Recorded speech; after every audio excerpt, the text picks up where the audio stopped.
Assalamualaikum warahmatullahi wabarakatuh. Kita berjumpa kembali di channel Donghua Animation. Apa kabar kalian hari ini? Kami doakan semoga dalam keadaan sehat dan bahagia selalu. Pada video kali ini, admin akan coba bahas tentang review komik terbaru, chapter terbaru maksudnya, dari komik Battle to the Heaven ya, atau disebut juga manhwa kalau komik versi Cina ini ya,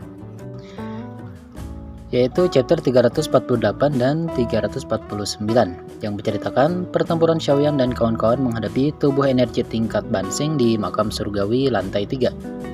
Seperti yang kita tahu di chapter sebelumnya, sejak Xiaoyan memasuki makam surgawi, Xiaoyan terus bertarung dengan banyak badan energi tingkat Daozun mulai dari lantai 1, dan setiap naik lantai kekuatan badan energi yang ditemui akan semakin kuat. Untungnya memang sejak awal Xiaoyan pergi bersama Shun Er. Jadi dia terbantu dengan kekuatan Shun Er yang memang lebih kuat dari Xiaoyan pada saat ini.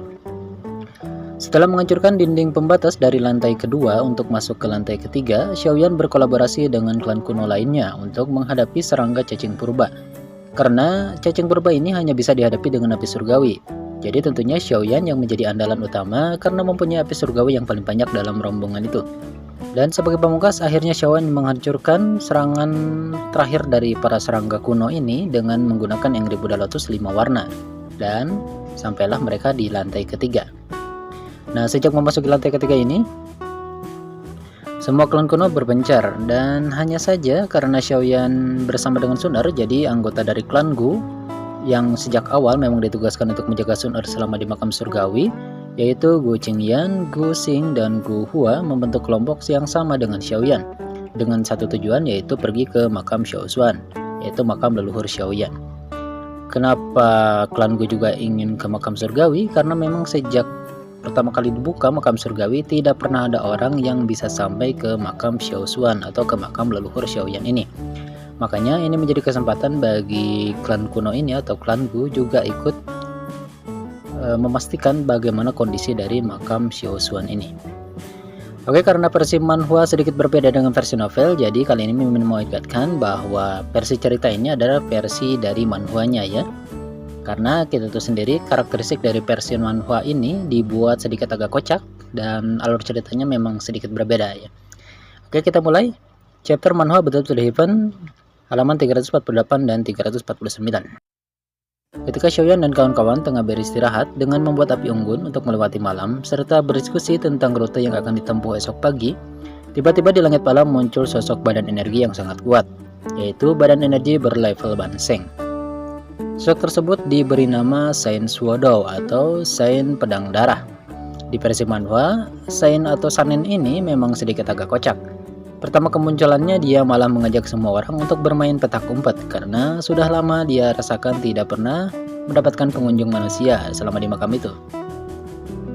Tentu saja semua orang panik karena mereka semua sadar bahwa mereka masih berada di level Daozun. Mereka akhirnya berpencar dan berusaha melarikan diri dari Bansing tersebut.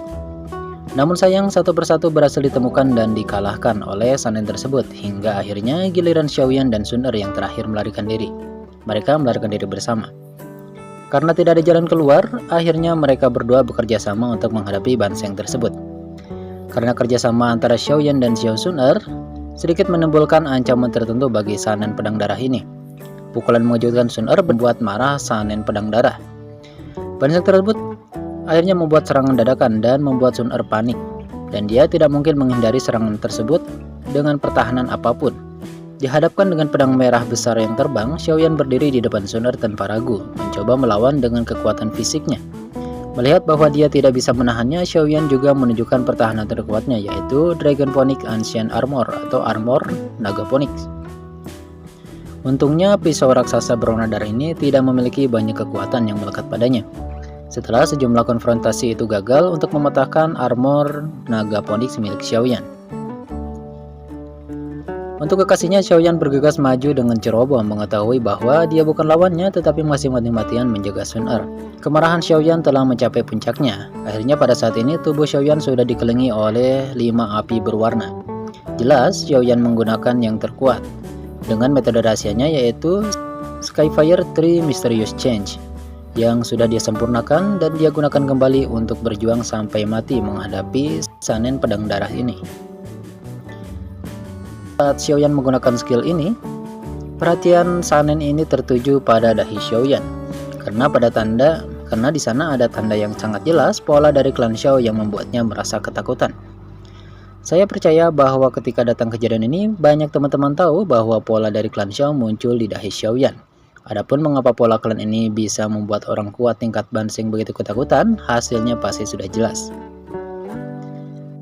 Ketika tinju Xiaoyan ingin mencapai Sanen Pisau Darah, dia terkejut menemukan bahwa tidak ada konfrontasi atau tembukan energi seperti yang dibayangkan. Ternyata Sanen Pisau Darah ini sudah memegang tangan Xiaoyan dengan erat dan berubah ekspresi wajahnya dengan wajah yang ramah. Perubahan seperti itu membuat Xiaoyan menatap heran dan bertanya apa yang sedang terjadi. Sebelum Xiaoyan dan Sunda bertanya mengapa, Sanen Pisau Darah ini seperti orang yang berbeda, memanggil Xiaoyan dengan sebutan saudara. Orang yang tidak tahu adegan ini pasti akan berpikir bahwa Xiaoyan dan Sanen ini merupakan saudara baik. Tidak hanya itu, dia juga memanggil Suner dengan adik perempuannya dan memberitahu Xiaoyan bahwa dia tidak berniat menyakiti Suner. Selain itu, dia memberi Xiaoyan banyak gulungan skill bertarung, juga inti energi tingkat tinggi, dan memaksa dia harus menerimanya. Sikap yang kontras itu membuat Xiaoyan malah menggaruk-garuk kepalanya. Dia masih melingkari tangannya di bahu Xiaoyan dan berkata kepada Xiaoyan, "Kau adalah keturunan klan Xiao, kenapa kau tidak bilang dari awal? Sering-seringlah datang dan bermain ketika kamu punya waktu ya." Setelah Xiaoyan mendengar kata-katanya, seluruh tubuhnya mulai kacau dan orang-orang lain dari klan Gu menyaksikan situasi ini dengan keadaan linglung. Kejanggalan ini disadari oleh Sun Er. Dia akhirnya mendekati Xiaoyan dan menyentuh dahinya. Anggota dari klan Gu malah memarahi mereka agar tidak bermesraan di hadapan mereka. Dan akhirnya anggota ini ditampol oleh Sun Er. Sun Er menyadari perubahan Sanen itu setelah muncul simbol tato di dahi Xiaoyan. Meski Xiaoyan tidak menyadarinya, tapi dia memang merasakan sensasi aneh sejak mengeluarkan Three Skyfire milik sempurnanya. Xiaoyan juga merasa aneh karena tato klan seharusnya aktif hanya ketika darah Daodi dari klan Xiao juga aktif. Sementara klan Xiao sudah kehilangan darah Daodi sejak kematian Xiao Xuan. Gu Jingyan menyadarkan mereka bahwa mungkin ini karena mereka berada di makam surgawi dan ada hubungannya dengan makam Xiao Xuan yang akan mereka tuju. Setelah pagi datang, akhirnya mereka bergegas ke makam Xiao Xuan. Namun di perjalanan mereka dihadang oleh klan Hun dan badan energi level Doseng yang ternyata juga berasal dari leluhur klan Hun. Kenapa ada badan energi leluhur klan Hun di sana, sementara leluhur dari klan kuno lainnya seperti klan Gu atau klan Yan atau bahkan klan Xiao tidak ada di makam surgawi ini? Ini akan Adun jawab di video selanjutnya ya. Dan tentang fakta pertempuran dari Xiao Xuan dengan klan Hun di makam surgawi. Jadi bagi teman-teman yang baru mampir, jangan lupa aktifkan lonceng notifikasinya agar kalian tidak ketinggalan video-video terbaru dari kami. Oke, jika kalian suka dengan bahasan ini, kalian bisa klik like dan share ke teman kalian. Sampai jumpa di video selanjutnya. Assalamualaikum warahmatullahi wabarakatuh.